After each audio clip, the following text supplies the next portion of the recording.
Good morning, good afternoon, or good evening, wherever you're joining us from around the world. Welcome to Web3 Warriors, episode 65, featuring Owo Anietie, Afrofuturist 3D artist and the creator of the AfroDroids project, my favorite PFP project, I can say unapologetically. Welcome, Owo. How are you doing today?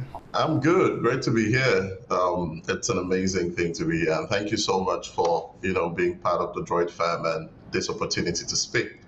Well, thank you so much for joining us, and I'm definitely proud to be part of the Droid fam and really excited about this opportunity to kind of pick your brain and learn some more about AfroDroids and really what inspired it as well. I'm really curious about some of the story behind it. But yes, welcome everybody. I'm David Krome. I go by Krome in the metaverse. I'm your host for the Web3 Warriors podcast, and this week, as we just said, we're looking at AfroDroids as a kind of historic, culturally significant, socially impactful NFT project born in 2021 during the hype, and just a really cool story that actually raised funds for a school for girls in Nigeria. So I'm going to let Owo tell the story of that. But looking at the broader topic of this episode is really the potential for culturally significant artworks or PFP collections to make a real difference in the world and to actually have a positive impact, and looking at the fact that some of the projects that have done that are also, some would say, undervalued, underappreciated,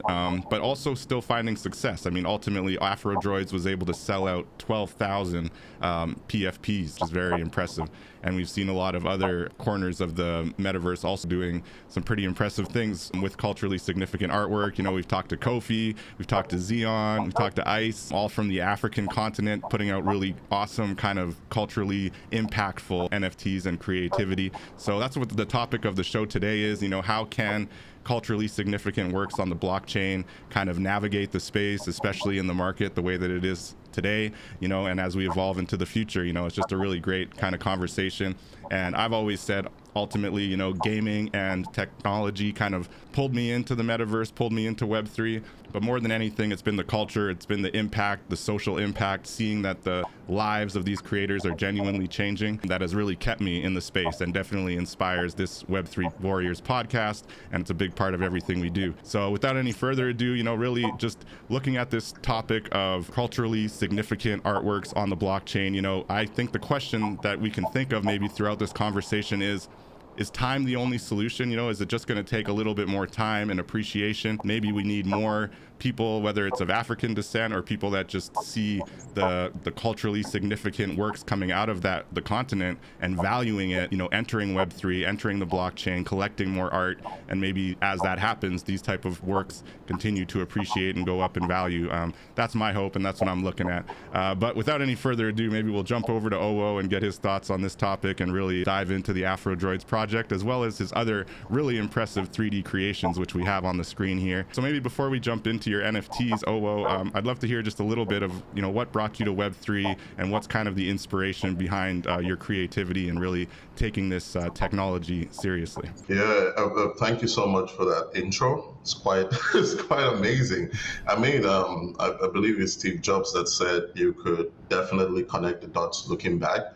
So when I look at it, I think every decision I've ever made prepared me to get to the point where I'm at in Web3 right now, because I started out really early as an artist, then moved on into working in advertising. And from advertising, while I was working in advertising is when I got into 3D.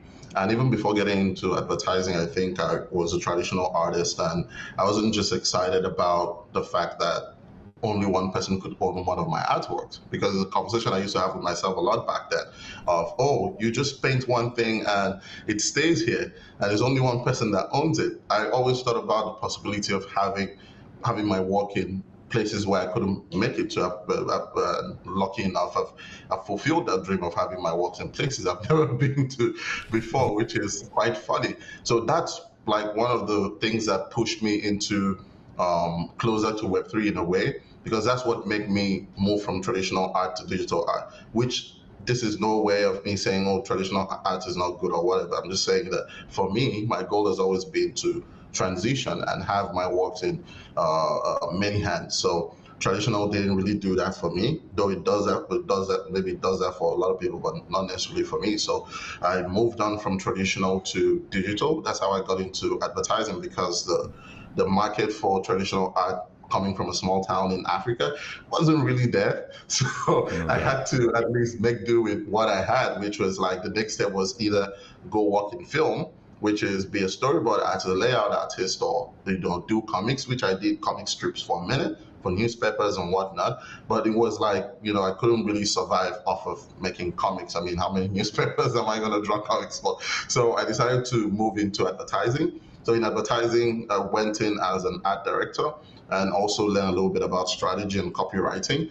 And eventually I worked in a couple of shops. I think it was when I was at this cryptocurrency shop that I really understood the value of cryptocurrency, because I remember back in, say, 2013, there was my brother's friend who used to hire me a lot to do branding for him. Now he works at IBM or something as a company.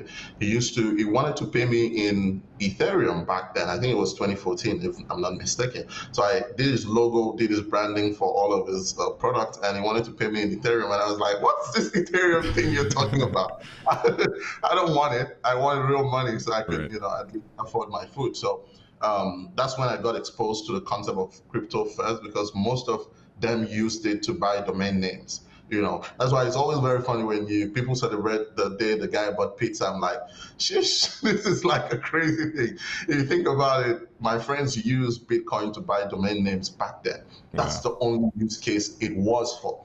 And it was so crazy. So I got exposure to it, but I didn't know how to buy it. I didn't know how it worked. I didn't even have the money to get into it. But fast forward to 2020, when COVID hit, that's when I got introduced to crypto more. Before COVID hit, I got introduced to crypto more because working at this cryptocurrency shop, and I started learning about how crypto works and everything. Then in 2020, before COVID, I think I bought a little bit of Bitcoin. Then things got really tough, so I sold it all to survive. It happens. Then I then went on to get exposed to NFTs from Donnie Allen, who is this AR artist, is also an artist of color. So I used to follow his live streams, and I saw him make this artwork and sold it the next day. I was like, what? It was so crazy for me, because he sold it for like $100. And back then, it wasn't really about the money. It was about the possibility of people not just liking your work on social media anymore. And if they want to support you, they could easily do that. So that possibility for me was amazing. I'm like, wow, so I could make art and people could support me. I never even thought it would be possible to like sell out to 1,000. It didn't even cross my mind. I was if I could, if you talk to my brother, I remember my first artwork I ever put out. I remember going to work, talking to my friends, and I was like, dude, man, if I can actually sell this first piece, this would be proof that this thing just works for a Black and African person. Because all the other people have been seeing is like, Americans selling, and it's different because I come from a different climate. And For I'm sure. like, how am I going to sell? Then the collector collected it and then told me, dude, I've been waiting for you to put out an NFT. That's when it dawned on me that I had a global audience. I had all these people who, really appreciated my work and, were looking for ways to collect it and also compensate me financially. So it was just this amazing feeling putting out that first work and having someone actually collect my work, which was like the first time ever. So it was amazing. I was like, if I could at least sell one artwork a day, if not a day, a month, I'm okay.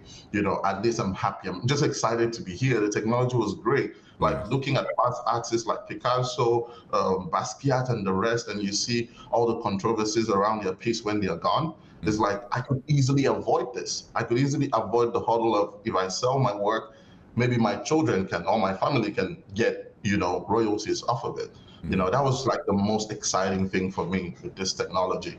And that's how I kind of got into this. That's awesome. I love those stories, and it's really cool. Like when you look back at that person who wanted to pay you in Ethereum, you probably wish you took that Ethereum now, right? Who knows what that'd be worth however many years later, Yeah, that's true. That's true. When I think about it, I'm like, I was so stupid. I should have just It's normal though, right? People want their fiat. I gotta buy food. What am I gonna do with this Ethereum? Like, none of the banks don't take this. The marketplace doesn't take it, right? Yeah, I mean, we call it stomach infrastructure in Nigeria, where you only think of your stomach infrastructure at the moment. So I was just like, Nice. stomach infrastructure. I need to take care of that infrastructure. Basic needs, right? And which small village in Nigeria were you from at that point? I'm from southern Nigeria, Akwa Ibom.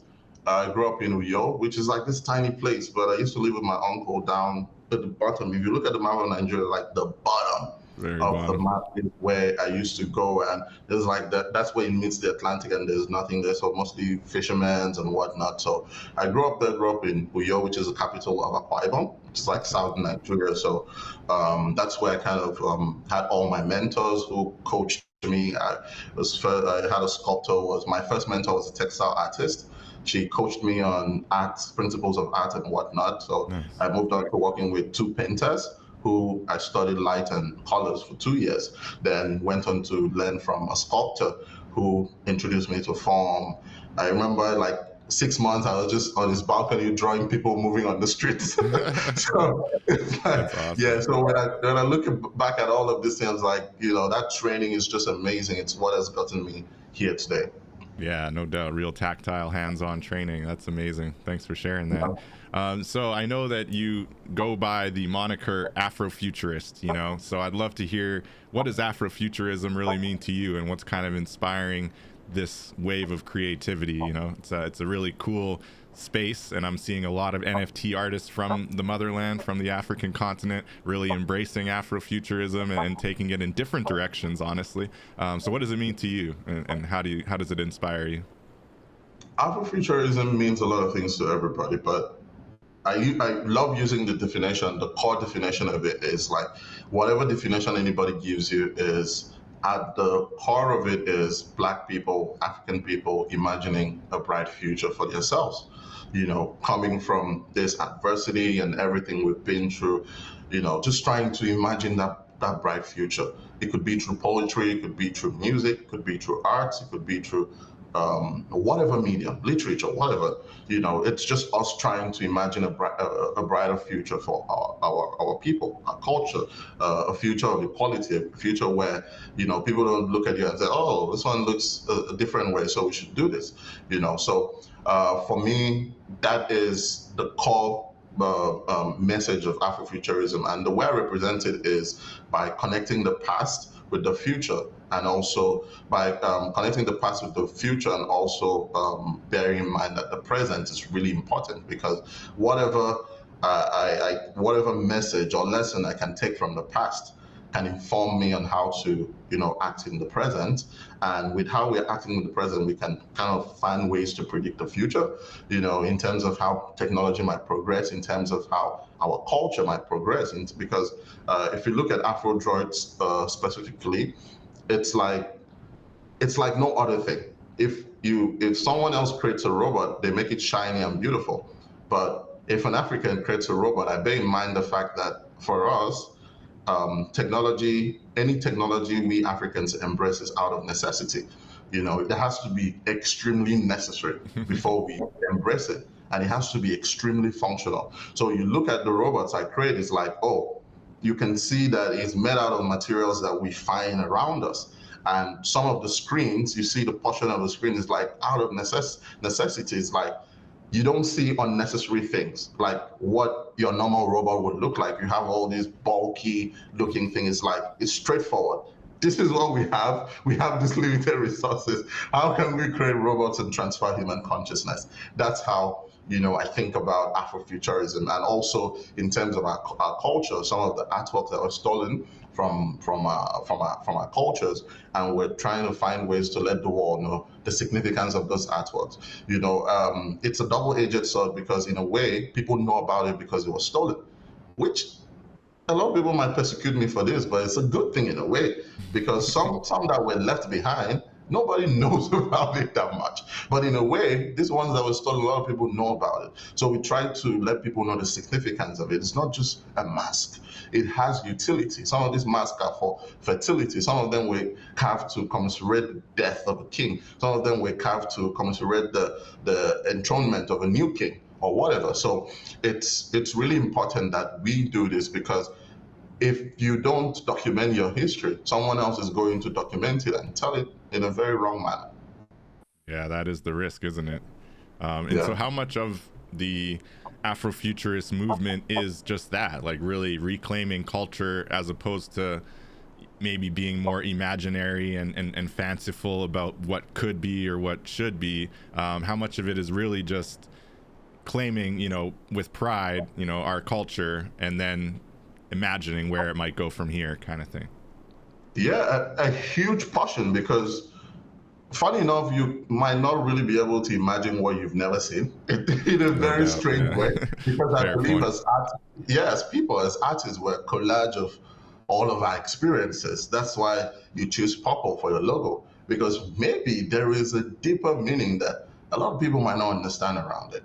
You know, this is your identity. That's why art is so important, because it's like we're giving off positive energy or negative energy into the world through our experiences. So every time you look at an artistic piece, you're looking at someone's life story, you know. So a lot of it is restitution, because a lot of people at some point, because they left some of this history out of the lessons, the relevant history Right. that most people should have known out of.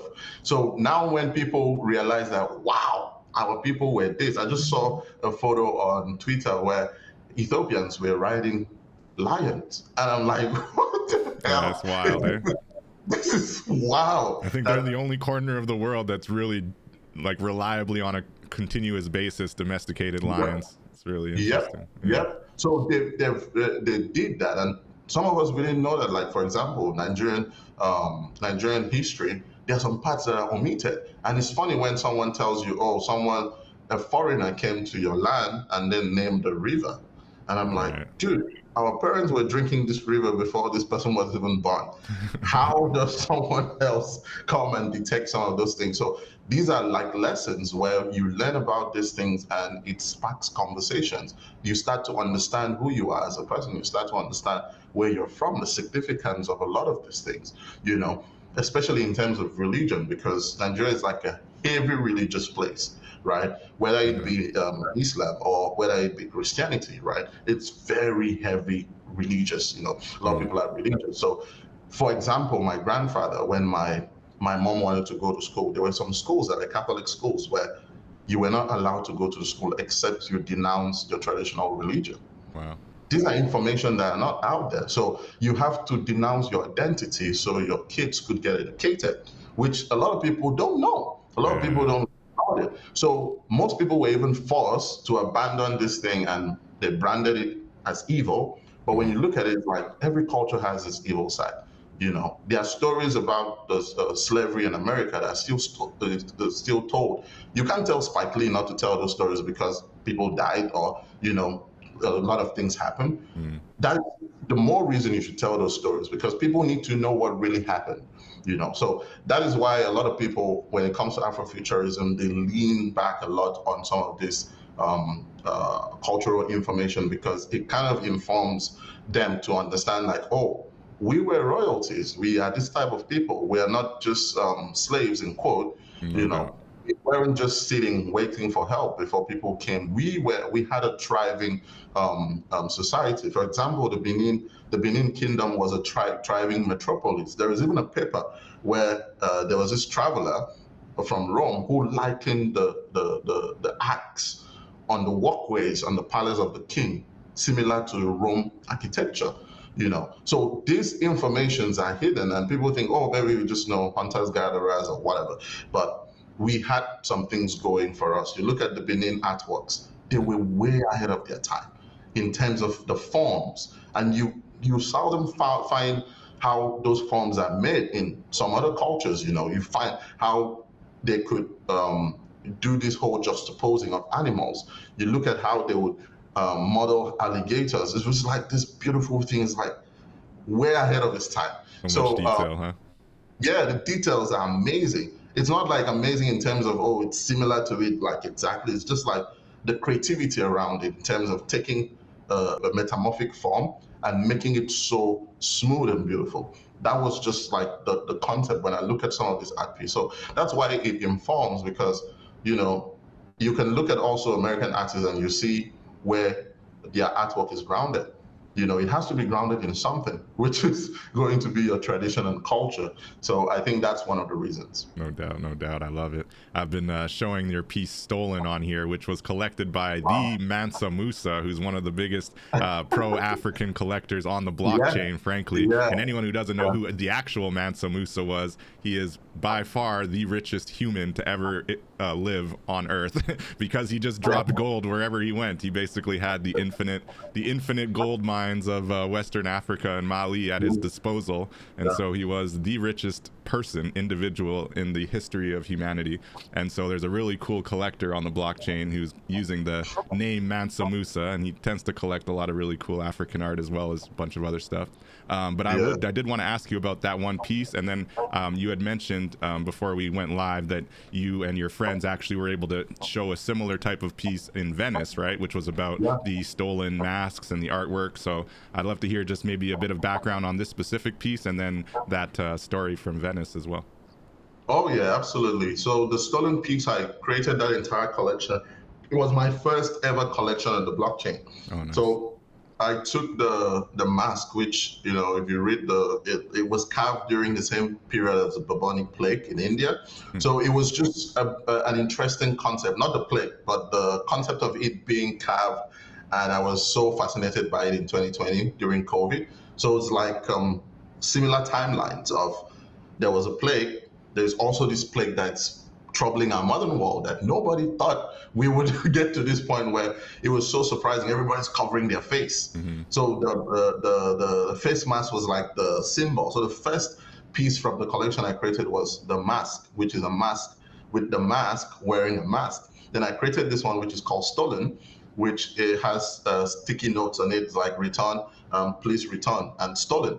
So the piece was just like, this doesn't belong where it's being kept, you know. And my friends, we were part of this exhibition in Venice called Venice Biennale, and part of the exhibition, this piece showed, a variation of it showed at the exhibition, which was like the AR version of it. So you point your phone, you're on the app, and then the piece comes to life. Same with the kingdoms of Benin. So we built the huge gate of Benin. So you could point your phone on the wall. They had a big wall. You could point your phone and you could see the palace come to life. And with some of the other Benin artworks, emphasis on Benin, because before then, they did this thing called the heist. So they went to the British Museum and stole back some of those artworks. Not steal back in an illegal way, but in a legal way, where they went with their photo scanning equipment and scanned all the masks that way of that time period, and then took it and exhibited in Venice Biennale for people to see, with the stories around it, with the importance of it, because people see it as a beautiful artwork.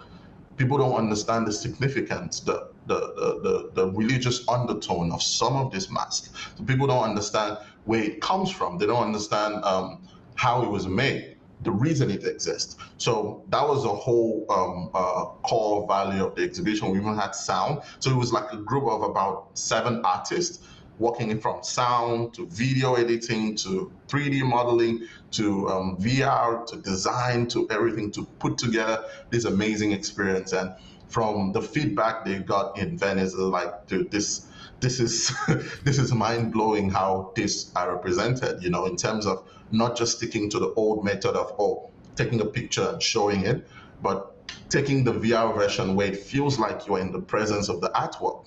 Using new technologies, which Web3 Warriors is all about, using new technology to represent how we can, you know, experience some of these things. We can have metaverses where you can go in and see this exhibition. He also saw the Rosetta Stone, which he went to the actual place in Egypt, and the one in the British Museum is more beautiful than the place in Egypt, which is really appalling. It's like they left some of the stone. I'm like, wow, they couldn't carry everything. So it's really crazy when you look at the contrast between the one in the museum and the place itself, and you see that, you know, this these things have origin. When you actually go to the origin, you understand the meaning behind it. You understand why those materials were used and all of it. So that was the core of the exhibition. We're still showing till I think October or September. October, nice. I gotta get some content up on social so we can share that out. I want to see some of that. It's So just NFTs. Yeah, I don't want to gloss over what you just described there with the heist, quote unquote,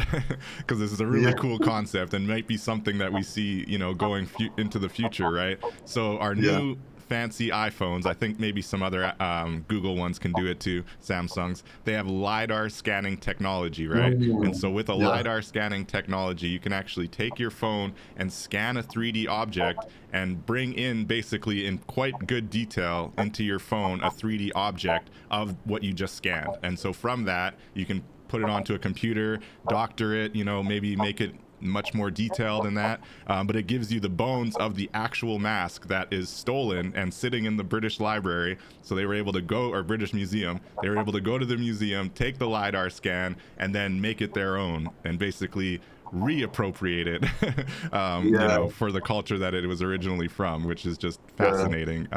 So a really cool concept. I left out one details. When they went for the heist, they were wearing this mask. So they were wearing this mask, and the securities were like, "What's happening?" I was like, "No, we're not here to cause trouble. We're just here to perform this ritual where we're stealing back our artworks because you took it from us, but we're stealing it back by just scanning it." So digitally, exactly. Not just going in there and pillaging it the way it was taken from us, but it's all good. Very cool, man. That's awesome. I'm glad you shared that here. So without any further ado, let's jump into a little bit of the AfroDroids story and the inspiration behind it, and then maybe a little bit of what we might be looking forward to in the future, or whatever you got going on. But before that, how did the AfroDroids come about, and what was the inspiration behind it? The AfroDroids came about it was a funny, crazy night. So I've been working on this concept of, transferring consciousness for like a year almost, but I never, drew the sketches of the artwork, what they're going to look like. So I think it was back in April, where it was part of my daily artwork. So I did a collection of about 7-ish artworks, which were like the OG AfroDroids, like the first droids. And they didn't even have screens and whatnot. So it was just this concept of a metal head floating on a body. And I was like, how would this thing even float? So I was just thinking of like trying to understand the science behind it. So I created this collection called the AfroDroid. The first one I created, people were so hyped on Twitter. They were like, people were screaming, "Yo, you should mint this as an NFT." Then I minted it as an NFT. It didn't sell for 3 months. I was like, oh, man, maybe I'm just way ahead of my time. People don't just like this whole concept of machines and African culture or whatever. Like, I remember just sitting there, I'm like, maybe it was a terrible idea. I just spent about a year thinking of the concept, how it would work. Then when I finally made the artwork, nobody wants it. So it just sat there until it got collected. The first one got collected by Q. Nice. Shout out to Q in the purple suit. Q in the purple suit, no doubt. It's OG. Yeah, Q is the real OG. Q collected it, and he after he collected it, was like, okay, cool, finally collected. Then I moved on, went on to work on other things, work on my daily art, which I was making at the time, and eventually, when we noticed a lot of things happening with PFPs, I was like, dude, this would be a perfect time to kind of put together this collection, which I've been working on for like a year. So I called my manager at the time, and I told her, man, we need to put this together. We need to find a team to put this artwork there. So long story short, we found a team. We put the artwork. I worked on the arts for a month. So for a month, I created about 600, 500 of it, which was then being put together to have how the whole PFP thing is. You create the ear separately, the skull separately, the torso separately, so you can have a variation of about 100 torsos, right? 100 different layers, right? Right, different layers, and it kind of randomizes it. So it took me about 2 weeks, if I'm being honest, because I actually created everything in 2 weeks. I was just working day and night and just on calls, working and all of that, got everything ready in time, just working like a crazy person. I worked so hard I couldn't feel my hands anymore. Let's go. So we just put all these things together and we put it out there. I was really scared. I didn't even think people would, mess with it because of the previous experience of I put out the first one, it didn't sell for 3 months. So it's like, do people even understand or even want to mess around with the concept of an African robot that has human consciousness? Because that was the whole essence of it. It's like the world, there's a pandemic in the world. The world is about to end and humans are about to die. So the only solution is to, if you want, you can transfer your consciousness to a machine. So this professor, which the comic book is on the website, you can always read, this professor transferred human consciousness and his own to machines. So he found a way to transfer it to all these machines and then release them into the world. And they started their own civilization. And the beautiful thing about it is when you have human consciousness in machines and people can die, people can exist almost forever. Imagine what the world would look like if Jeff Bezos could live forever or if Elon could live forever.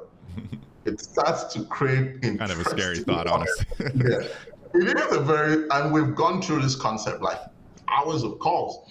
It is a very scary thought. But when you think about it, it's really interesting and entertaining to think about how a genderless world would look like. So this is like a whole universe. That's what the AfroDroid world is, the whole universe. It's not just one story of these people. It's like, imagine humanity, but they are machines. So these machines existing in North America, these machines existing in South America, and Asia, Middle East, in Europe, and all over the place. And they're just having their own lives.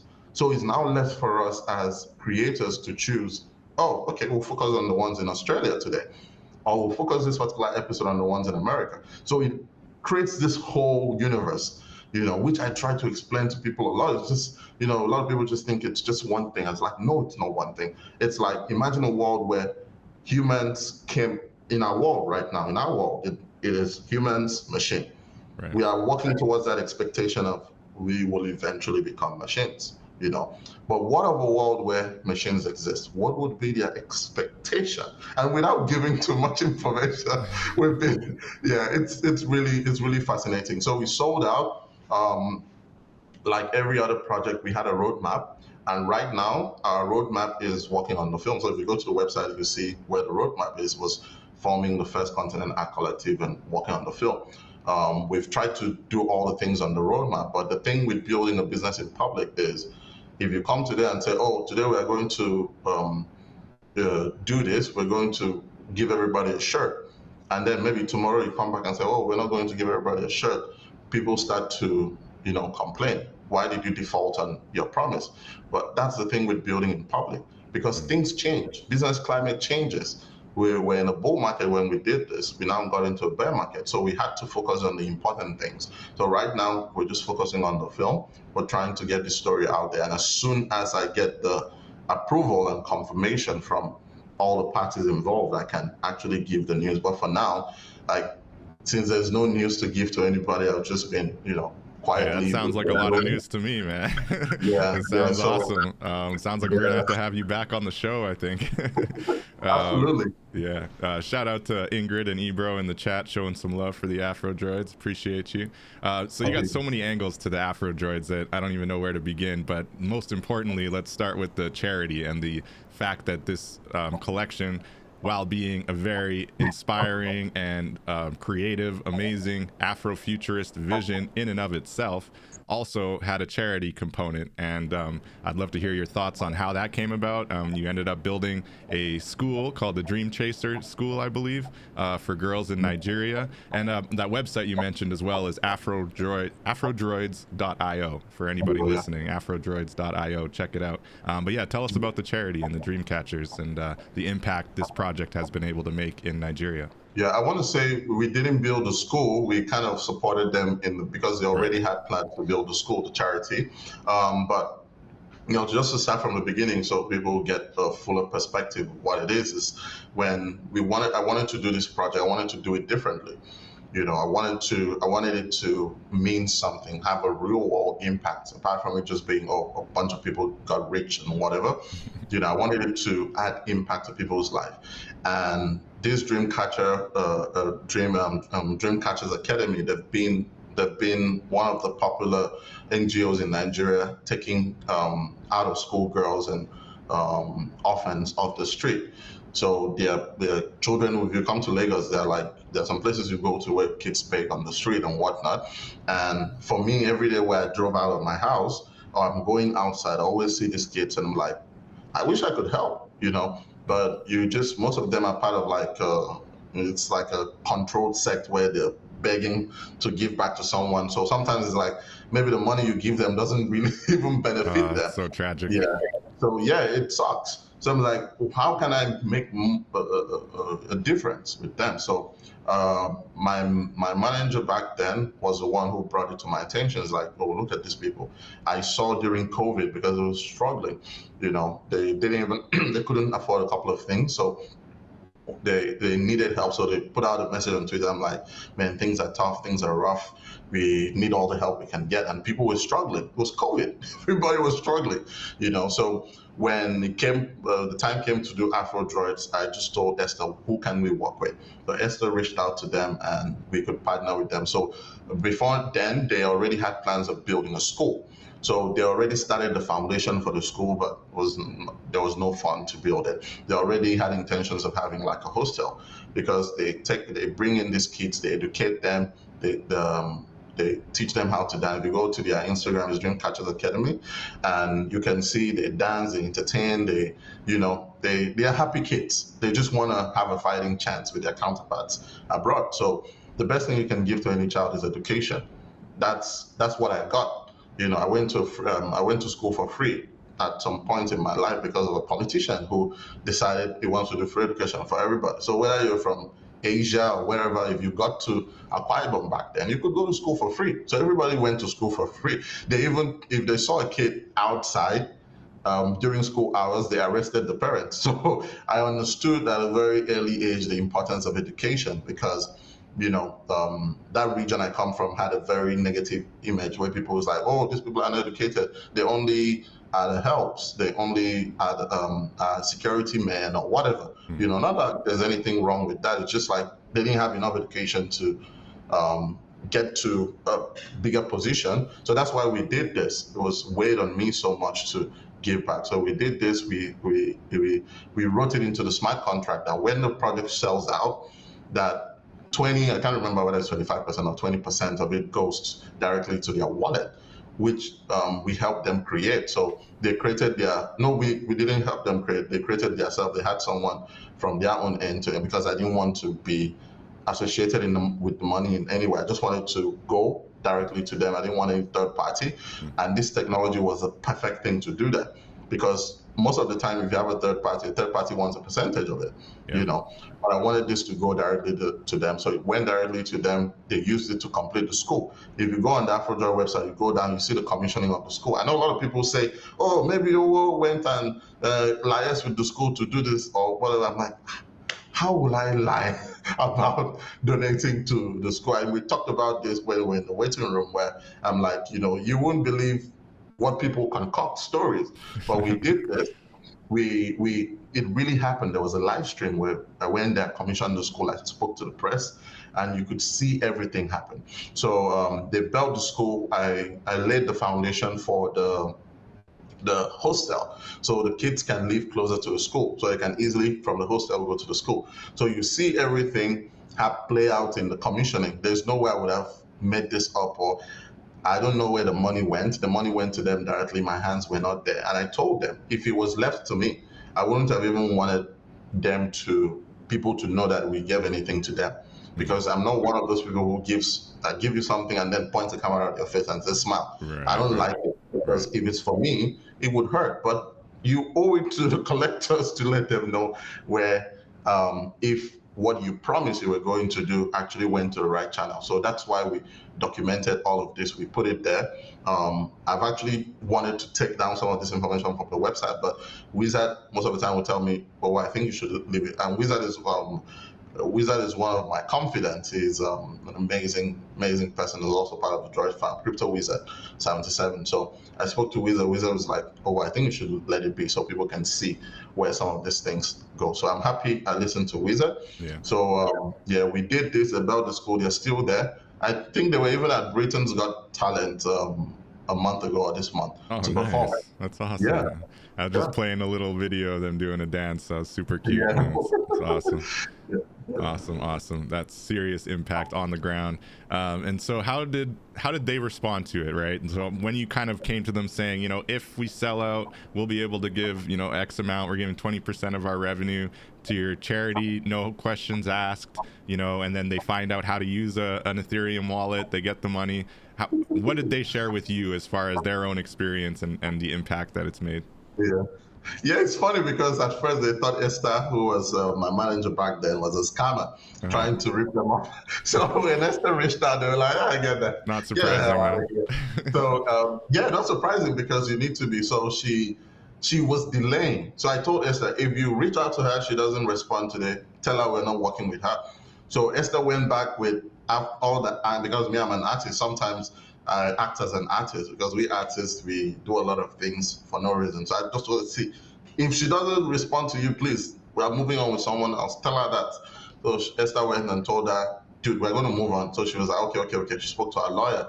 And her lawyer was like, as long as they don't ask you for any money, which these people are not, I think you should do it. So she now went and created the wallet. And then she found out how to do it. Then we told her to send the wallet. So she sent the wallet to us. When we send the money, they up until they got the money, she said up until the money reflected on their wallet, they thought it was a joke. Wow. So they thought it was like, whatever, man. Maybe it's just people being human beings, just being human beings. But when the money reflected, it was like, what? Like, how are people this kind in a world that we live in today? So the money reflected, they got it, and they didn't even know what to do. They had to settle down. I'm sure they went ahead to build the school. So we're always, because of the community, we're always bugging them like, you guys need to, because the community wants to see progress. So when they got this thing, they will send pictures. When they got the school bus, send pictures. Got the uniform, send pictures. Anything they got, they will send pictures. That first few months leading up, because we needed information like pictures and stuff to just keep the community engaged. So we told them, anything you guys get, just send the pictures.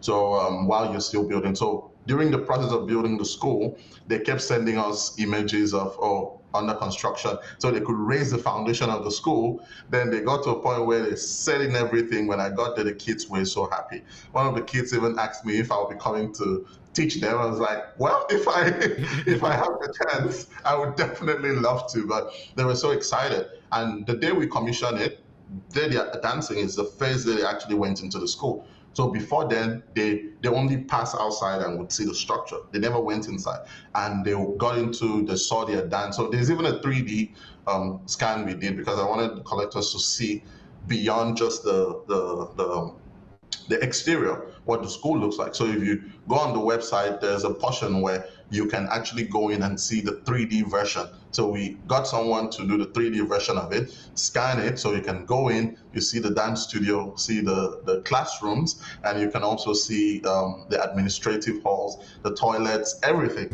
So yeah, we had to do that so everybody can see that this is not a lie. And this school has the capacity to take 10,000 girls off the street. Oh my goodness! Wow. So it's just insane when you think about it, how much impact after we're all gone. That's enormous. Yeah. Someone told me, it was like, every time I go back home, my dad asks me about whatever happened to that NFT thing that built a school in Africa. And it was like, oh yeah, they built the school, they're done. His dad never cares about all the money he made from NFTs. He never remembers that. The only thing he remembers is whatever happened to that NFT thing that built a school in Africa. So it's crazy, and I'm happy, all the collectors were part of this, and through me, we are able to take all these girls off the street and give them education. And who knows, maybe out of this school, there's someone there who might work at the World Bank, or who might be a musician tomorrow, who might be an actress. So that's my vision for that. And they'll all carry this story with them of the NFT project that helped made their school possible, like, that's amazing. Yeah. Those who know. Yeah. And I'm just looking at their website now, and it says, educate girls, inspire girls, empower girls. And it's just a really cool, clear mission, and now they're busy doing it. I did try to check that 3D render. It looks like the link might be down right now, so just FYI. Okay. But very cool concept altogether. Amazing. Congratulations to you and the whole team for being able to do that and bring such an impactful result, to Nigeria and to this specific organization. So I did notice, you've got the comic book as well, and you were just alluding to potential film, so we'll see what happens there. But looking at the brand of AfroDroids, for all the reasons you kind of stated, and clearly, now it's got this whole kind of lore and backstory behind it, so it's even more potentially whether lucrative or engaging. Where do you see the brand going, or do you have plans to kind of put the brand in a more live place, like maybe in the metaverse, or maybe just having, I don't know, some kind of like active community playground of sorts? I don't know. How do you see kind of the AfroDroids brand evolving, for the collectors or for yourself as just, best case scenario? Yeah, I will talk about for the collectors because they're the most important people. Without them, we wouldn't be here today. So for the collectors specifically, my goal, my dream has always been to tell this story and find a way to reward the collectors. So our initial goal was, if we can make a movie, then we will do this whole thing of a fractionalization of the profits. But then again, there's like a lot of thing to kind of witness with the SEC and the crypto space right now. It's really dicey. Nobody knows what's what. So, but that's always been our goal. That's why I'm like laser focused on trying to push this story out there, which is a little bit difficult when you're all the way from Africa and you don't literally, I came out of nowhere. That's just what it is with AfroDroids. I just came out of nowhere, no connections in Hollywood, no nothing. We're just trying to like pull ourselves up and just make good of whatever situation we find ourselves and try to tell this story. So definitely in a situation like that, it's always going to take some time, and in terms of, for me specifically, I imagine a world where the AfroDroid story goes out there and becomes its own thing. The same way you can look at movies like Black Panther and it's just like its own entity. They know you recognize this movie to be associated with this particular community, but it's a world story. The same way Spider-Man is set in New York, but if you come to Africa, people love Spider-Man. Right. We have kids who can't even say the word Spider-Man, who want Spider-Man sets for their birthdays, right? So that's the same thing I want with AfroDroid. I don't just want it to be, because I tried to make this clear from the onset. It's like, it's not just African man doing his African thing. It's a global story. It's a story that affects everybody. The same way that every story needs an origin. This one has its origin in Africa, and I want everybody to relate to it. That's why, we're trying to tell the story. And for me, it's really important that the story is out there. So it might branch out and go whatever way, whether it be merch, whether it be turned into a game. I'm not really that experienced when it comes to video game because I don't really play games that much. I don't really know about it. So I stick to things I understand, which is film. I understand film more, understand advertising more, so I stick to it. So our goal with that, if you look at our roadmap, has always been, at this period, we spent almost 2 years trying to find a director. And we finally, are making progress. And the team has come together in a way before the whole Hollywood strike thing with the writers. But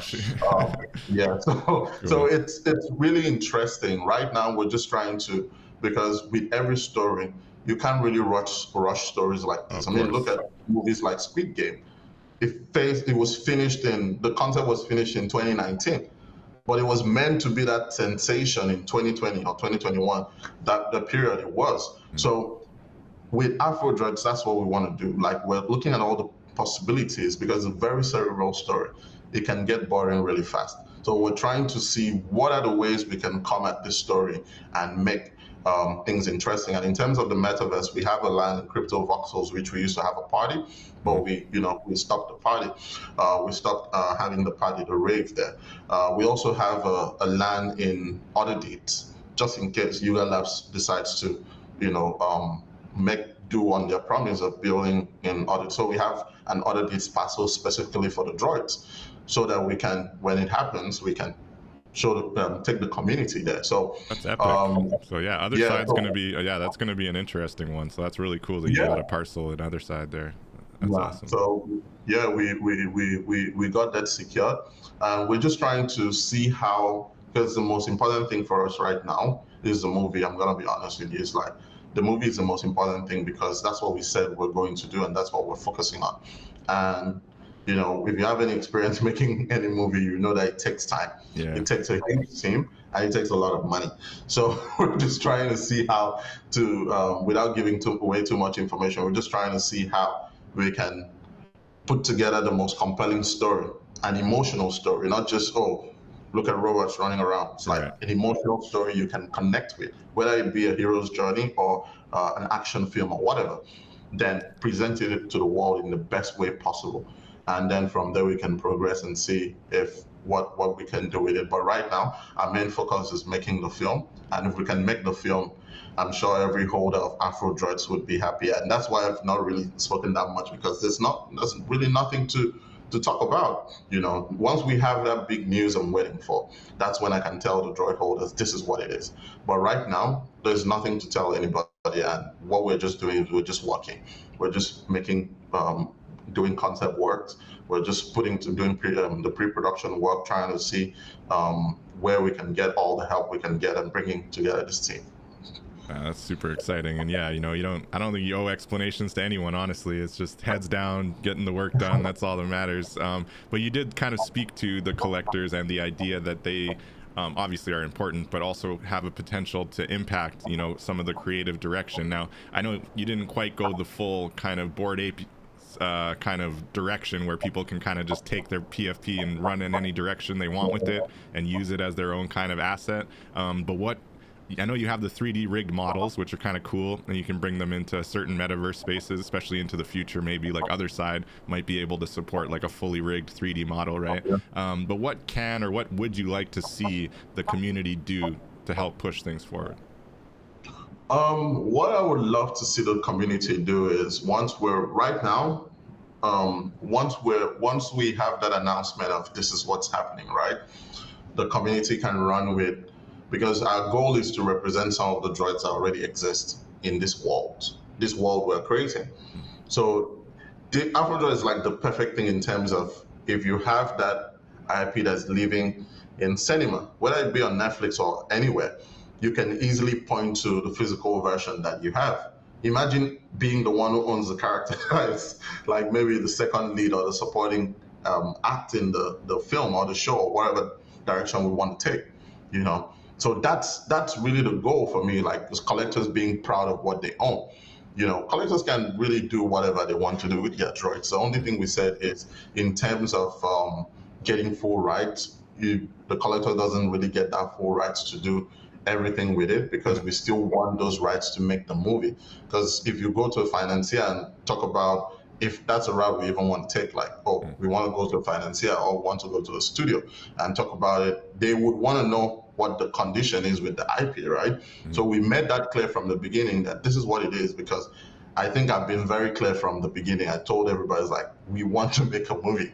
That's always been my goal with it, to make this story into a film that people can see. So definitely there've been a lot of support from collectors, but the thing is, because people fixate a lot on the negative, you know, the positive voices are kind of overshadowed by the negative. But I've had a lot of support. I have collectors who just the most supportive people ever, who just believe so much in what I'm building, and they just tell me, dude, just keep doing what you're doing. Once you have that information, put it out there, you know. So that's the goal. But right now, collectors can do I can tell people what to do, but once we have that news, that's when I can tell them, okay, so we can attack as a community. I can say, oh, with this information that we have, I think we should, anybody who owns their droid should show it, should do this, should do that, and all of that, and the possibility of even having these droids in the real world, which is the heads of the droid. Like we've been talking about this concept of the droid heads, where it could be a personal assistant or something. Like there is a lot we kind of we kind of dream about with the droids, just being that companion that just sticks with you or whatever. So there is definitely a lot in the works that we plan to do once we have this confirmation for if we're making this movie or not. But right now, fingers crossed that we do, because is my goal to make sure that once we make this movie, the proceeds can at least come back, because I owe that to the collectors. I will not be here without them, So the people that support me and the people who criticize me, I love all of them, and I want everybody to get impacted by what we're building, because I'm also a collector. I've collected people's artwork as well. Even before AfroDroids, I collected a lot of artworks, and I can empathize and understand the situation. A lot of people came for different reasons, and I want people to get those whoever came, whatever reason they came for, they get satisfied for it. So that's the goal. It's unfortunate things went the way it did, but my goal is still to make sure that happens with the film. Yeah. And yeah, amazing. And I love that you're so transparent about this and the situation. So overall, I think it's fair to say you're still very much having positive feelings about the AfroDroids as an IP, as a project, and obviously very ambitious kind of goals for the future, it sounds like. Of course we do. I spend the whole week working on the central city, which we've been modeling like crazy, just to get. Maybe we can put the video out there once we're done with it. Like, we see a board behind me, you see drawings of buildings. Like, no doubt. We've been working behind.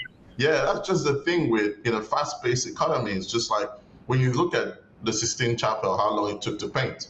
Then you see, in a fast-paced economy, people just expect things every week. But the crazy thing about it is, like, if you really want to make good work, it takes time. It takes a lot of thinking. Except you just want to copy another person's concept, But if you want to think of something interesting and original, with how we're integrating, because what we're building doesn't really exist as much in terms of the cities we're trying to craft.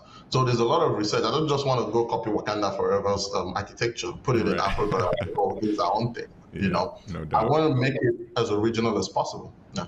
That's amazing. I keep thinking about this film. I can't remember what it's called right now, based in South Africa with the robots and like Chappie, man, that movie was next level, man. Like, where they really made you feel for those robots. You were like, dang, humans are horrible. Like, I don't know. Just popped in my mind.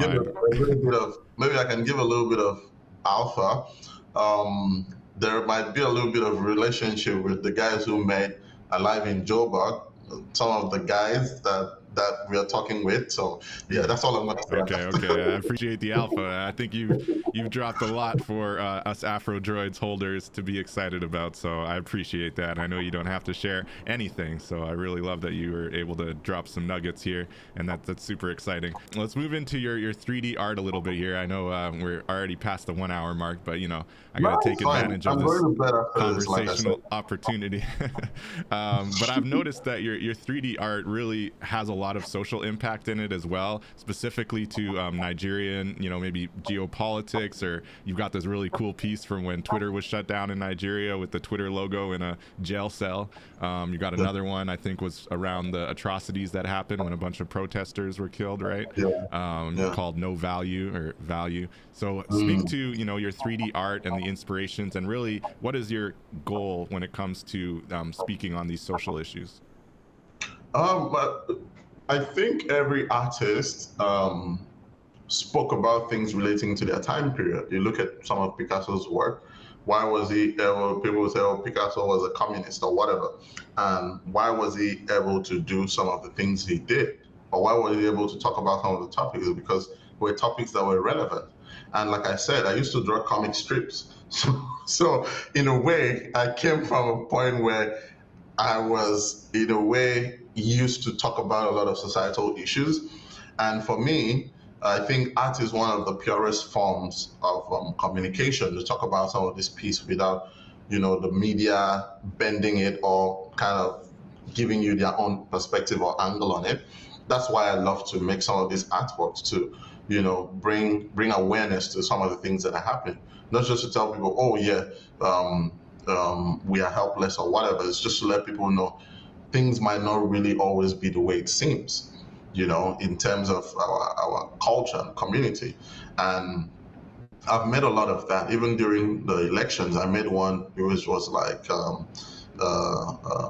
it's called, I can't remember what the name is, but it's like a guy peeing on the posters where, where the government posters like, there's no money. People couldn't get money from their bank accounts. People couldn't get fuel for their generating sets, electricity. Wow. People couldn't get money to buy food. My mom was calling me and like, dude, I don't even have any money. I have money in the bank, but I can't get the money to buy food. And these people are in power trying to become president of what? And I try to ask myself, why are you people so heartless? So it's so crazy when you think about it. Like, I think if you go a little bit further, yes, that's the one. So if you go a little bit about the elections, and you just see how crazy people were outraged. I got a lot of comments on that. So my goal with this piece is to spark social conversations. Try to get people to think about these things in different ways. Try to enlighten people on some of the things that are happening. My artwork spans across, like I said, my perspective on Afrofuturism is combining the past and the present to predict the future. So sometimes the works I do, like the mask, are from the past, trying to paint a picture of the past if it was like in the present with the new materials I'm using on the mask itself. Then the present is like the political issues, things that are happening. Twitter, the government banning Twitter because people criticize them with Twitter. It's like, what is free speech, right? So you have the bird being locked up, then you have a country falling, where you have the map sinking into water, and people are just, that alluded to the fact of, there are people living this country. Nigeria's biggest export is this middle class. People who are supposed to be there to build a country. Other countries are happy to receive them. Because I can say that for sure from Canada here. We've got a lot of successful Nigerians making a way for themselves. Yeah, a lot of countries might say, Nigerians come to cause trouble, but it depends on the quality of Nigerians you want. Because the average Nigerian who comes to Canada has a bachelor's degree. Yep. That is someone who's been educated and is going to be valuable to the society. All my friends that we started with have left the country. All my friends, we were artists together. We wanted to make movies, do all this comic stuff. They had to leave at some point because it wasn't conducive. Yeah. Because for me, where I was making art every day, to make an artwork every day is like, I used to compare Nigeria to the devil's armpit. It's like the worst place you can ever be, because everything you get, you have to struggle for it. From the food to the water to your money in your bank, you have to struggle to get the money. Yeah, electricity. Like if electricity goes up, internet as well. So there's like a lot of things happening. So I try to tell these stories, like, look at Twitter being locked in a cage, and the people are clamoring outside. They're asking for freedom of speech. So the bed cage and putting Twitter in it is like this. When I posted it, people were outraged. People were just talking about it. So for me as an artist, I can't just see these things happen and just, close my mind to it and say, for me, I'm not saying every artist should be like me. If this is not what tickles your fancy, definitely go make what makes you happy. But for me, what makes me happy is making this piece and sparking social conversation and letting people know about all this social injustice, because it shouldn't be that way in an ideal society. So that's one of the reasons. And also my futuristic works are AfroDroids, and some of the futuristic landscapes I try to make from time to time to kind of like show, maybe the future will be like this. Maybe there is a use case for this particular symbol or whatever. So there is a lot of good things. My artwork, like the whole basis of it is like, there's a lot of good things coming out of Africa. I don't think people should be afraid to talk about it, even if some of those good things might have a negative side. Awesome. It has a history. That's why we should talk about it. So whether it's bad or it's good, my job as an artist is to present facts and let people judge. No doubt. And to your point about needing to leave the country, you're joining us from Dubai today, right? So you're working remotely as well, while still, of course, focusing on the country, focusing on Nigeria. But what would you say is the state of Web3 in Nigeria now, right? You just had an election. I don't know if that meant good or bad for, technology and Web3 and innovation. But how do you see things kind of evolving specifically in Nigeria right now when it comes to this space? And like you said, people like yourself and others who are genuinely trying to make a way for themselves, make an opportunity for themselves on the blockchain. Is it becoming easier, harder? I think what I would say is Nigerians always find a way. It's a very funny loaded statement, because it's like when the ban, people use VPNs to still go on Twitter, and with the crypto stuff. When crypto was banned in Nigeria, I remember I was working at a crypto shop. We were working on a campaign for one of the biggest TV events in the country, is like similar to maybe The Voice or the what's it called? All of this reality TV show. Right. We were working on an ad for a TV show that paid a lot of money for it already. And then while we were on a strategy session, one of our colleagues walked in and was like, dude, you guys should check Twitter. What just happened? And you check Twitter and realize that you might actually lose your job, because this thing you've been working on, the government just woke up and decided to ban crypto. Yeah. No notice, no nothing. But people still found a way. So give birth to things like peer-to-peer transactions. And there is a reason why transactions in Nigeria has one of the biggest transactions from Africa, if not the biggest transactions from Africa in terms of. And in the world, I think it's one of the leading adopters of Bitcoin, for sure. Yeah. The reason is Nigerians don't trust the government, because we've been burnt so many times. They don't trust the government. So self-custody is the best thing you can do for yourself. Keep your money yourself, or get into all of this technology. So Web3 was like, it's like a solution to some of the issues a lot of people are facing. That's why you see a lot of Nigerians in Web3. And I think the number is still going to increase, because there's so many talented people. There's so many amazing people working. With the transition in government, nobody knows how things are going to go, because there is the issue in court with the presidential election, like, oh, it was rigged and everything. So nobody knows how things are going to go. But I can tell you for a fact that Nigerians always find a way, and they're still going to be involved in the Web3 ecosystem, building, contributing in terms of art, contributing in terms of the tech itself, and also lending their voice to this huge ecosystem we found ourselves. No doubt. That's amazing. And are they doing much kind of IRL? Like, are there events happening for the Web3 community, do you think, in Nigeria, or people connecting, in the physical? People were connecting. I went to 2 IRL events. It was like NFT related. I met some of the African NFT members in Lagos. We did a dinner. It was organized by one of the biggest collectors, who is from Nigeria, Meta Mike.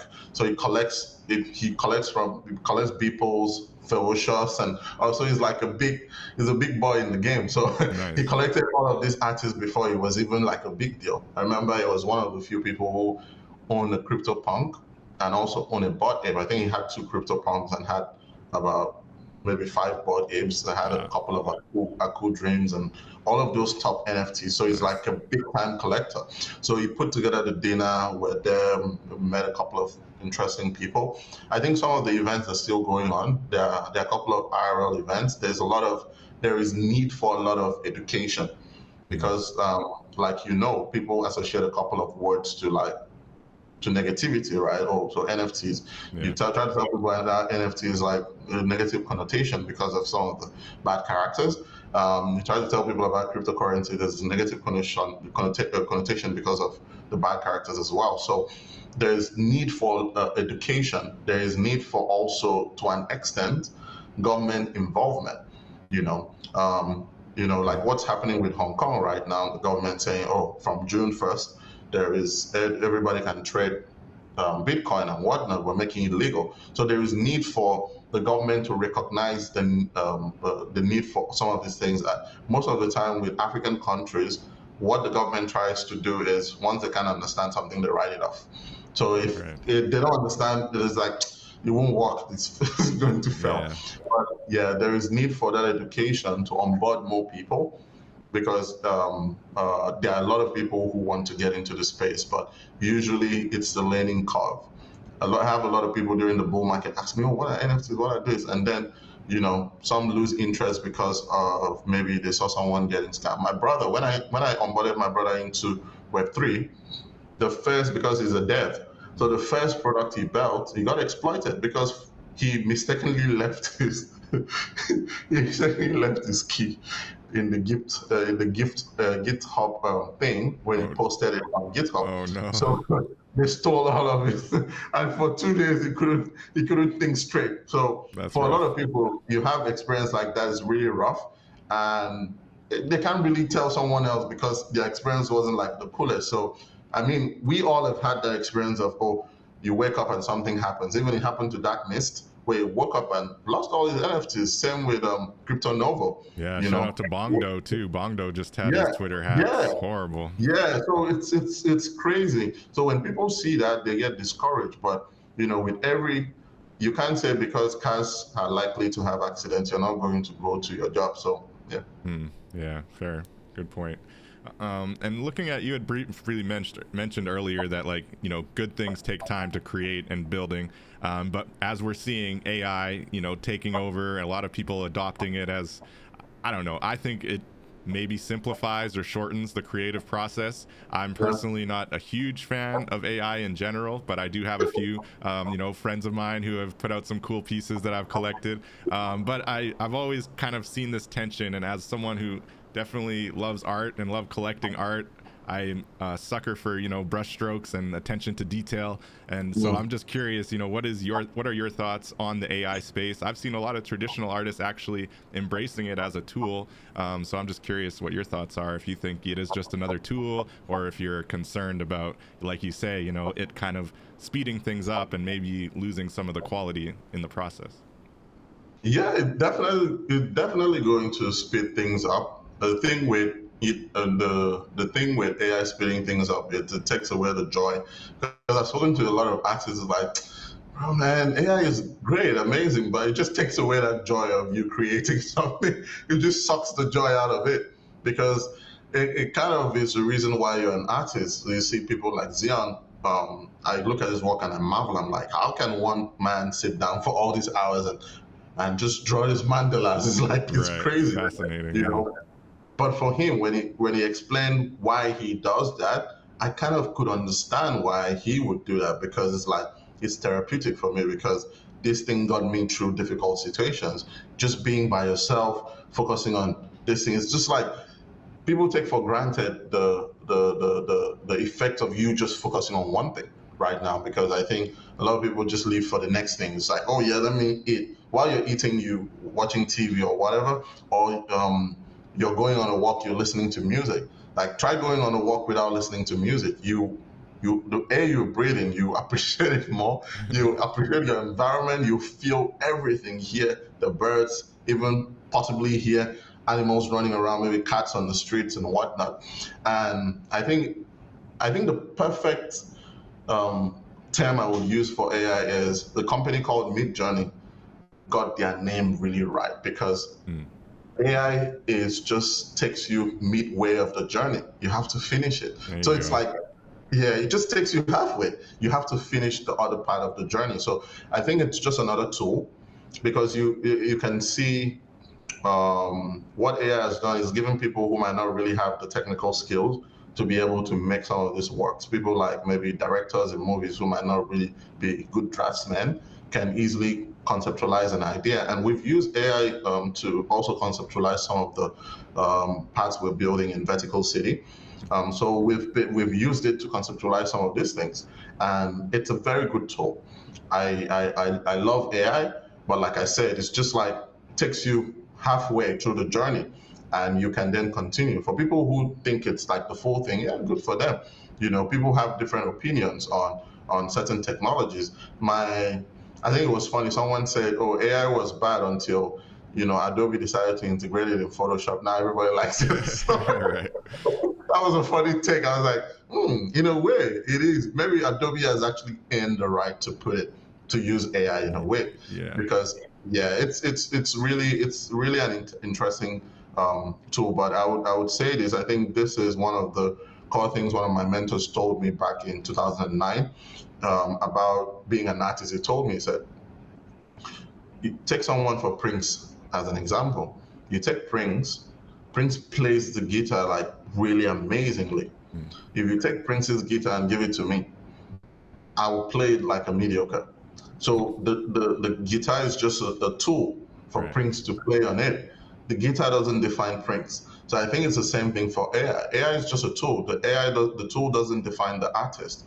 That's why I always, when people ask me, oh, what did you use for this? I'm like, I think you're fixating on the wrong thing. I think you should rather focus on the process that got me to doing this, like appreciating, oh, why is the lighting like this? Why did I decide to use a spotlight there? Why did I decide to make the composition this way?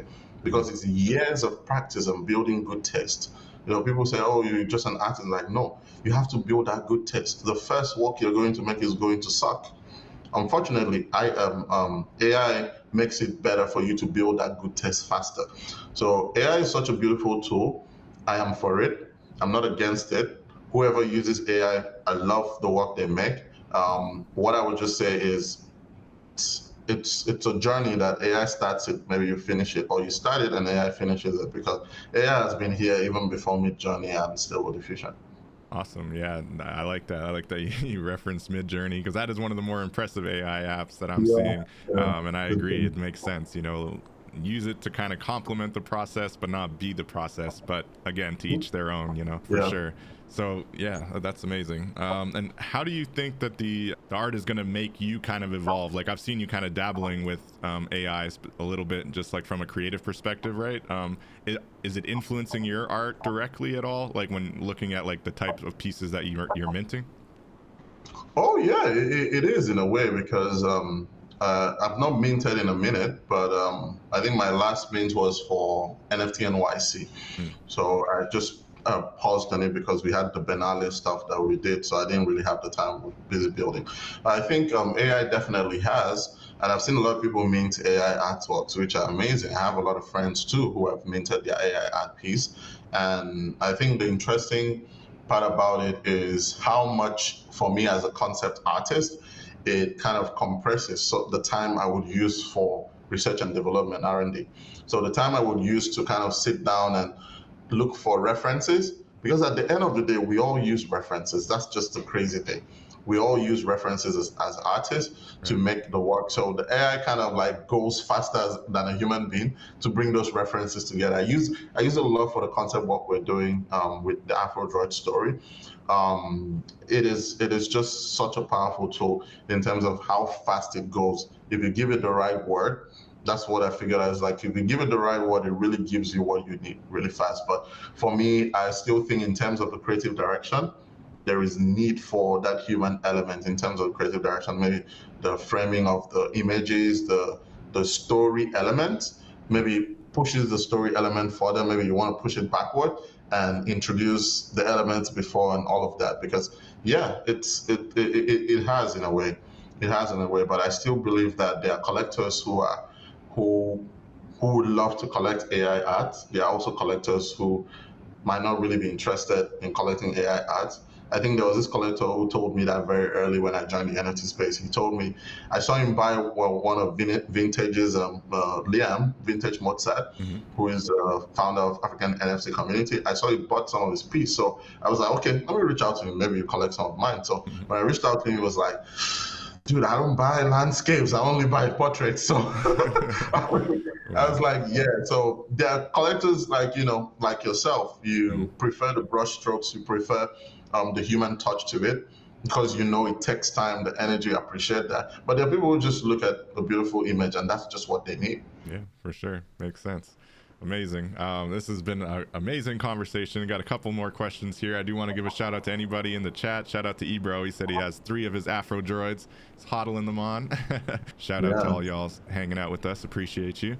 So what does the future hold for Owo? I know you're talking about this AfroDroids project seems to be a big focus of yours. You know, do you have kind of your own personal roadmap, I would say, you know, outside of kind of wanting to do what's best for the collectors, specifically on AfroDroids, and that's amazing. But for yourself personally, you know, like, where do you see yourself kind of going from here? Yeah, I mean, yeah. For me right now, I'm focusing on AfroDroids, the concept, and also my YouTube. So I've Yeah. been making art for 2 years, and one someone asked me a question. It just brought this realization that people see my work two-dimensionally. You know, it's just one image. People just see one image and that's it. And in the world we live now, where we have so much tools to create like more three-dimensional ish content, so I decided to delve into video creation because there is need for people to kind of feel my work beyond it just being this one-dimensional thing. So I've been creating a lot of content on my YouTube. So definitely subscribe. Shameless plug. Definitely subscribe. I plan to make a lot of content. The goal with the YouTube is to introduce people to this brand of Afrofuturism. But it's not just going to be, oh, all I'm talking about is Afrofuturism. I still want to draw people in with, more world art, more global art, and more commercial stuff. But yeah, that's really my goal right now too. Because in terms of African art, there's not a lot of African art that shows you like original authenticity. Like the one you're showing on the screen right now is a kid moving through a city called Makoko in Lagos, which is this slum town. There's a lot of videos about it. People go there to help the people living there, but it's their home. They build the places like shacks and everything. So there's sort of an idea of like taking people through Makoko, which is this slum in Lagos. And if you just move a little bit away from the slum, there's like this rich people habitat where you have a lot of beautiful houses, and it's like this crazy contrast of a place that has all these beautiful houses next to it. It's like this slum where people are mostly fishermen and everything. So for me, it's my goal is just to keep telling these African related stories, these unpopular stories, because I found out about this really early on in my career. I tried to make it as a comic artist and realized I'm a terrible artist when it comes to making skyscrapers and making buildings explode and everything, because it's not really what I grew up around. So I decided to embrace these things that might not really look fancy, but that's my story. I grew up playing in those small houses. I go to my grandma's house and it's just like this little shack where you poop, you poop outside, and there's not like, yeah, it's not like the most crazy place, most beautiful. Everybody comes out at night, we sit down, we tell stories, we share food, everybody just eats from the same plate, we eat outside and all of that. That's the culture I want to introduce people to, because that's what I know. I don't know what it feels like to walk through New York. I would never know. If I try to make it, I'm going to be a copycat. But the thing I can be the best at is to show people unapologetically this place I grew up. Tell people about my culture, but make it really interesting. So that's why I'm trying to, make all this content. So that's for my personal. It's just like making this YouTube content. It's like the goal is not to just start making money or whatever. It's just to introduce people. Like the Benin Kingdom we built. Imagining what it would look like to build that kingdom again, and people could step into it in Unreal Engine, or you can make a version of it that lives on the metaverse, and people can experience what this kingdom looked like. Imagine what it would feel like for people who've never been to parts of Africa, who could easily just go online and feel the same way I go online and I see people driving on the streets of New York, and I get a taste of what this city looks like. It's the same thing for me. I'm trying to introduce people to some of these places so they know more about Africa. Africa is not just, oh, look at all these poor kids walking and running around naked. It's like they have this rich culture. These people are happy. There are people who are just happy. Like happiness is not having all the money in the world. I grew up in a space where happiness is just you wake up, and that was the time I was the happiest. You wake up in the morning, you eat your food, you play with your friends, you go to church, you come back, you go to bed. And we lived in this two-bedroom apartment where in the night you just clear all the furniture, bring all the mattress outside, and everybody sleeps. Nobody complains. Everybody wakes up the next day. Whoever goes to school, this one has to go to work. This one has to do this, and we did that, and we're just happy. So there are families who live in these situations who are just happy. Maybe that's yeah, just it's what interesting. People, yeah. I think Western culture my dad would always comment on the fact that he'd never heard of anyone committing suicide in Sierra Leone, you know. And you're here in the West and everyone's got their money, everyone's, you know, there's all kinds of rich and poor, but there's real social ills, you know, that I think, to your point, you know, I think not all Africans, obviously, there's still a lot of hardship, but in general, you know, the life, finding happiness in the small things and the simple things, I think is comes naturally, and that's really awesome share that you just shared there. It's a really cool life, you know, story, little backstory there. Absolutely, and that's been like a culture shock for me. You know, living in Nigeria is like, you know, when I went to the park one day and I saw kids play, I'm like, because of all the things I see online, can I even, you know, sit on the bench and watch these kids play football without having ill intentions towards them? Or does it look like I have ill? It's like, it's just, you don't know what the rules of engagement are, because when I was a kid, you could play a football and anybody could watch. It didn't mean they were like, oh, they wanted to harm you or whatever. You know, we just learned about some of these things. Like, I remember learning about some of this, how people are just really, really bad, that they go out of their way to make people's life difficult and to harm kids and whatnot, you know. So for me, it's like I'm trying to unlearn some of these things. Growing up in a communal environment where it's like, you used to say where I'm from, it's like a child is born to the community, it's not born to the parent. Right. You know, the child grows up, the community makes sure, like where I grew up, like you can't get away with anything.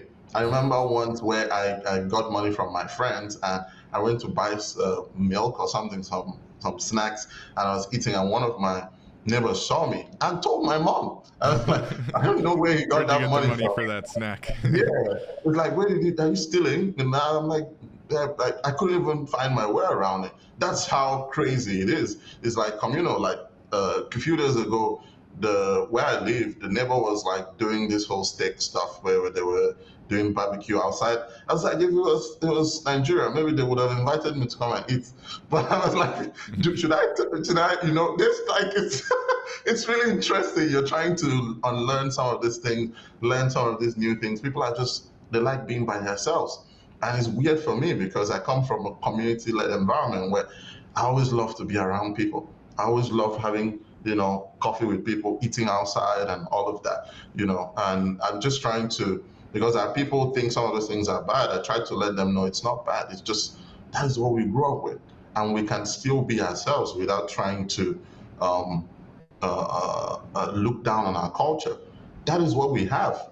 You know, if you want to be like a Westerner, it's good. There's some Western philosophies that I love, especially the concept of women being equal to men. I love that, you know. But when it comes to some other concept, I might not really agree with that. But the concept of oppression, I'm like, I'm all for it. Nobody should be oppressed and whatnot. So yeah, it's always interesting juggling all of this. It's an exciting juxtaposition, and it's yeah, I mean, nowhere is perfect, but some places are a little more free than other places, and but also, yeah, I mean, poverty is also in the mind of the beholder. I think, you know, you can be monetarily poor but socially and spiritually rich, right? Anyway, getting super philosophical here, but also when looking at the future, you know, you talked about Other Side, and you talked about having that spot in voxels already for AfroDroids. Do you have like a best case scenario for the metaverse? Like even this Benin Kingdom you're talking about, that would be amazing to see in Other Side, for example. But do you have kind of a trajectory for the metaverse that you're kind of best case scenario you're working towards? Oh yeah, I think I almost, there was a partnership I was supposed to have with a company that didn't even pan out. I met a deck and everything, had like a full team meeting where it was supposed to be taking some of the concepts, my works, and putting it in the metaverse. And it's kind of like this whole, where you go, this place where I called Owoverse, where you go in, you see all my artworks, the 3D version of it. So like the mask is spinning, the mask would just be this giant thing spinning by itself, and you can just walk around it. You know, I've always thought of the metaverse being that three-dimensional thing that could breathe life into some of my work, some of the concepts we have, right? And with other deeds, it's not really my thing to decide. I think it's more of the community to decide what they want to put there. Maybe by the time we put out the movie, maybe we want to take one of the concepts for the cities there and put it there where you can actually visit the city in the movie in the metaverse, which would be a very beautiful thing, right? That would be super cool. Yeah, that would be super cool. And But from my own personal perspective, it's always been about taking some of these works, like the one with the map syncing and has help in it. Like you could actually sit on the boat if the technology is possible. I think what held us back was the technology wasn't there yet, because it would have been a scavenger hunt kind of thing where once the hunt for this particular artwork is done, the next one opens for whoever is there. So you keep exploring. I have about over 600 artworks. Imagine all of those artworks are like this insane city. And once you're done exploring this one, the next one opens. That was the idea, but the tech wasn't really there yet with the partners I was seeking to take those worlds and put it in the metaverse and people could explore even before the metaverse became a buzzword. So, but hopefully, maybe in the future, that's something I still want to do and give people a test into this world where you can get into the artwork. You see some of the giant mass floating, and you could interact with it as a game. Maybe you can find something. Then when you find it, it kind of gives you a backstory why the art is like that, and everything is just linked together. So we planned everything, but the tech wasn't just the tech wasn't there yet. Awesome. Well, I want to give a shout out to the AfroDroids crypto voxels wearables you dropped. I'm now showing a little sneak peek of our corner of the metaverse where we're actually building out an esports hangout as well as a podcast headquarters over here in Voxels. So this is just the main floor that's been built, sneak peek. We're working on the other floors right now, but I love the way you airdropped the AfroDroids head as well as those little droids that can kind of float over your body. I'm wondering, this is maybe it's a request or just an inquiry, but looking at the voxel space, you already have a plot. You've got a lot of holders like myself, wearing their AfroDroids, walking about in the metaverse, and you were kind of holding regular events in voxels. Now, if the holders wanted to reignite maybe some type of regular thing in the metaverse at the AfroDroids kind of plot, how would you feel about that, and what do you think about voxels as a metaverse going into the future? 1000%. Anybody, if they're listening, they want to do anything, I'm open for it. They can do anything. The parcel is not mine. The parcel is for the community. It's called AfroDroid Labs for a reason. You can save the parcel the way it is and rebuild it if you want to. We can always revert back to the original design. Like when Shaq was working with us, Shaq used to change the design all the time. But the original one is still there. If you want to go back to the OG version of the parcel, it's still there. So anything you want to do, 1000%, you have I'll just add you there. You build whatever you want to do. And yeah, you've got my full 1000 support. I'm all for it. And I think Crypto Voxels is one of the best metaverse in my opinion, because it's the most accessible one. That's why we chose it, because the first rave we had there, my mom came in. Nice. With our small phone. So that's true metaverse for me. Okay. The ability for people to join in from like the most remote place in the world with the worst internet and still have that experience. You could join in with your phone. With other metaverse where you might want more higher fidelity, you need like a laptop. I remember one of the exhibitions I had in the metaverse, I had to, in all spaces, it was so frustrating. I think it was Glitch of Mine and I, that's how we formed that bond.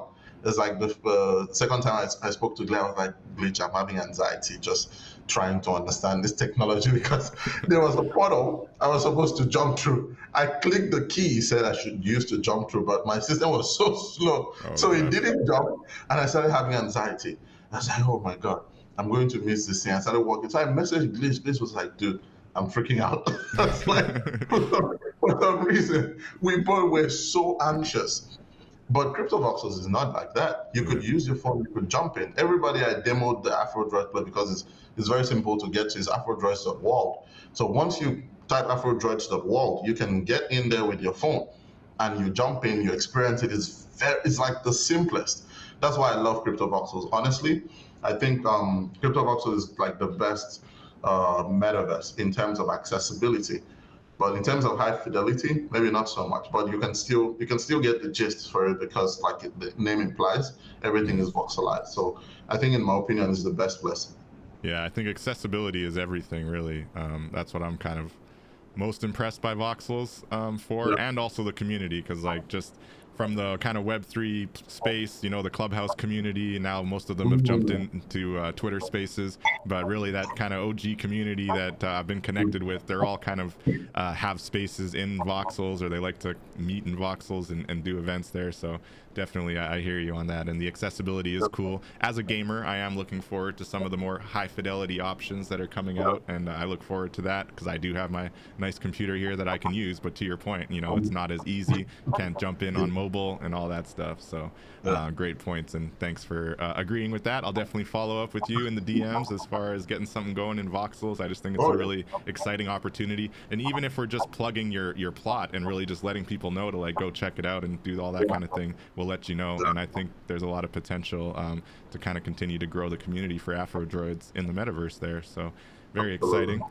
Thanks for that. Again, anyone in the chat, final chance to ask a question here as we wind down. Last question I always like to ask our guests is, you know, how do you feel about kind of the doubters or the skeptics when it comes to this technology, when it comes to blockchain and Web3? You know, you've spoken about the immutability and the idea that this is going to be here for generations, and you've made an impact in the real world that also is going to be there for generations, which is even more important, I think. But what do you say to the kind of the skeptics? I often point to your project as kind of a case in point about why you shouldn't be skeptical about it. You can't say anything bad about a project like this. But what do you say to the skeptics out there? I don't know. I'm just like, I think they could do something better with their life than just, you know, complain. Honestly, like it's always good to have the skeptics because they're the ones who keep you on your toes, right? You want a balanced community where you have people criticizing you and people. It's a free world.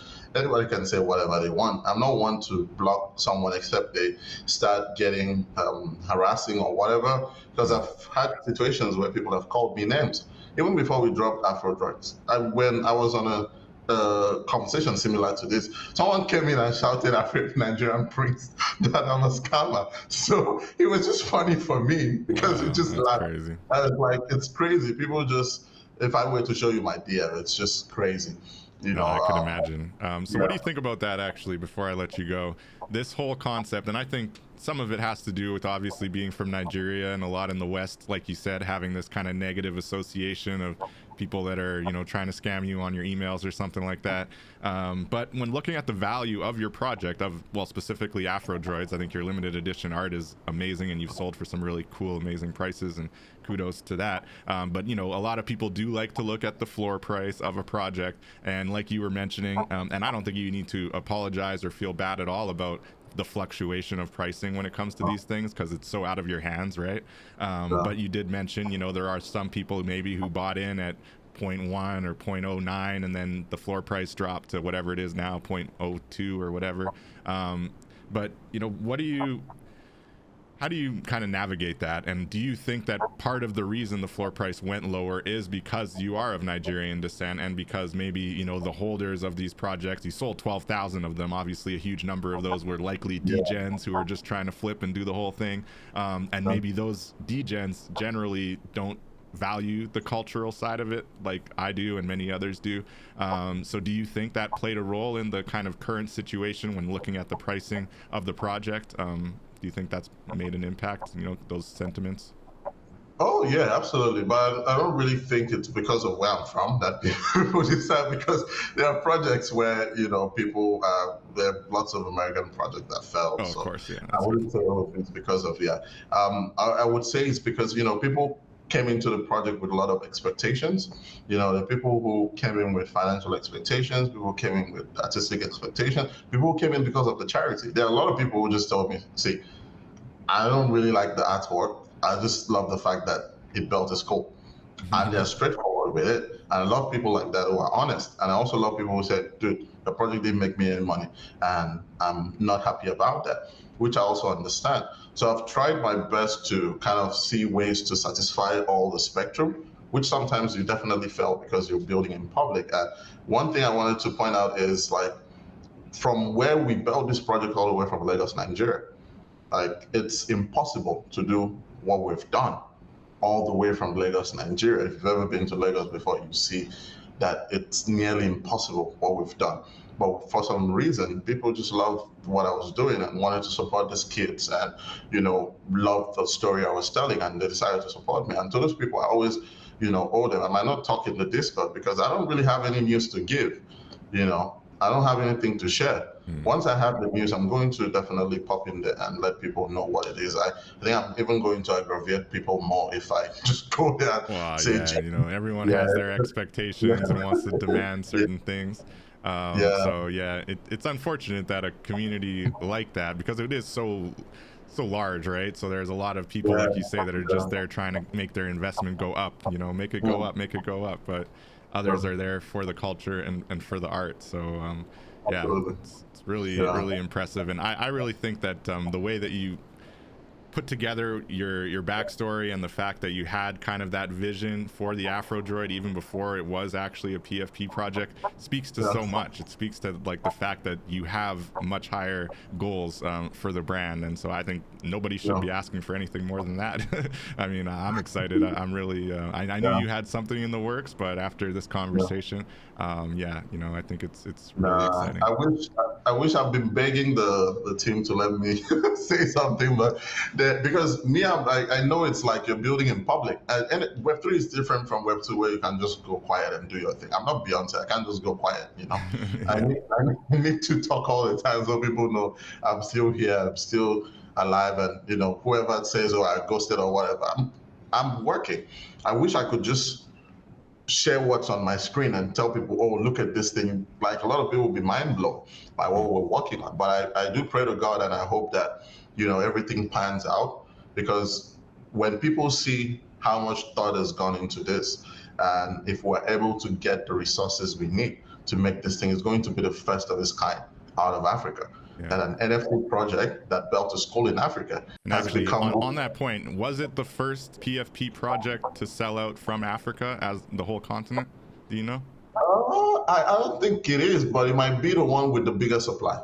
Biggest supply, yeah, no doubt. And I would say most impact, because I haven't seen any that helped with a school, being pulled together and everything like that. But I think I always think of it in this historic context. And I mean, some of it was also just right place, right time, right? Let's not kid ourselves, like that was right at the heat of the FOMO. Everyone wanted to get in on this NFT thing, and you had a great story. You had, like you said, this type of project is impossible. No one would even think of this being possible from Legos, but you made it happen. And so we all made it happen, to your point. The collectors showed up and made it happen. So to your other point, when the bull market comes back around, I think that this is going to be one of those projects like CryptoPunks, like others, that really made a mark, an indelible mark on the space that nobody can deny, and eventually that value will be appreciated and will be acknowledged. So just congratulations, man, and thank you again for joining the show. Do you have any final words you want to share with us before we wind down here?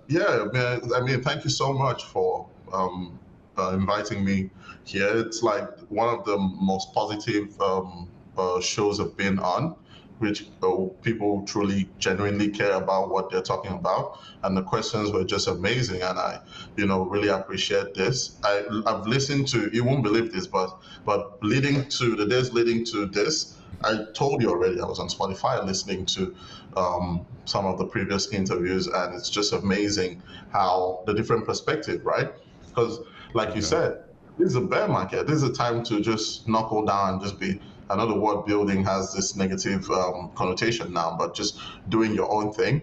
And I think you're the one truly documenting this. It's like the Nardwuar of, for whoever. Let's like go. It's another Canadian export, Nardwuar. Yeah, Nardwuar, It's like the Nardwuar of hip hop. Like, if Nardwuar wasn't there to, follow all these rappers and let you know about them and some of the things people don't really know that make you realize they're real people. Because at the end of the day, I'm just one guy who just wants to do to make artwork and help my community and tell a story. And that is what I'm trying to do with this. And hopefully we can do this with like some of the resources we have and some of the connections we're trying to make, because it's really difficult trying to reach people via mail and trying to let people know, oh, I'm working on this. We've gotten so many rejections that it just became something we're used to, that when someone finally says, they're like, wow, okay. But it's really amazing being here today. You know, I want to put this out there to anybody who's building. Definitely build, and to the AfroDroid community, I'm really grateful. You guys are the reason I am here where I am today, and I'm always grateful to that. And I always have the droid community in my mind, even though I might not come into the Discord, because I don't have anything to tell anybody. I'm an artist. The best thing I can do for myself and my collector is to keep creating. So I will just keep creating and telling stories, and until people have no choice but to pay attention. I love it, and I appreciate you sharing the insights, and I definitely appreciate the Nardwuar comparison. I'll take that. We out here having Nardwuar style interviews, you know, in the Web3 space. I definitely want to direct everybody to AfroDroids.io to check out a little bit more if you don't know about the AfroDroids project. Also follow Owo on Twitter. Your Twitter handle's a little bit difficult to decipher, so it's a 0x and no OX 0W0. Yeah, OXO. Yeah. Yeah, last one was blocked. I think some people reported me. Speaking of people, you know, being disgruntled, toxic probably. people in the space. Yeah, just reported me. They even reported some of the collections we put out to reward the holders. They took it down. They took down some of the wearables we used to reward the holders. So a lot of people just went, reported about 2 of those. I reported my account as well, so I got banned. So I had to start afresh. And people, when they find this, they think I intentionally ran away from the other one. I didn't run away. I woke up one day and realized Elon banned my account, so I had to start another one. So the new one is OXO 0W0. So yeah, check me out. OX0W0. Follow him on Twitter. Get him back up to, I don't know, you had a crazy amount of followers. That's wild. Yeah, so this is like the toxic community thing. We could have a whole other episode about that, but we don't need to. We're staying with the positive.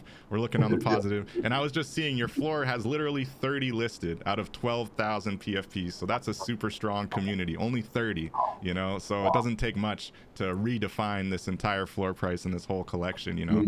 So I'm really excited about it. Thank you again for joining and sharing all these amazing insights. We will definitely have to have you back once that you know, NDA or whatever you got going on there with your film and your project is not as under wraps and you're able to share the details. We'd love to have you back and dive into that a little bit more. And thank you to all our listeners. We appreciate you. Till next time, we'll be back next week, and until then, we'll catch you in the metaverse. Peace out.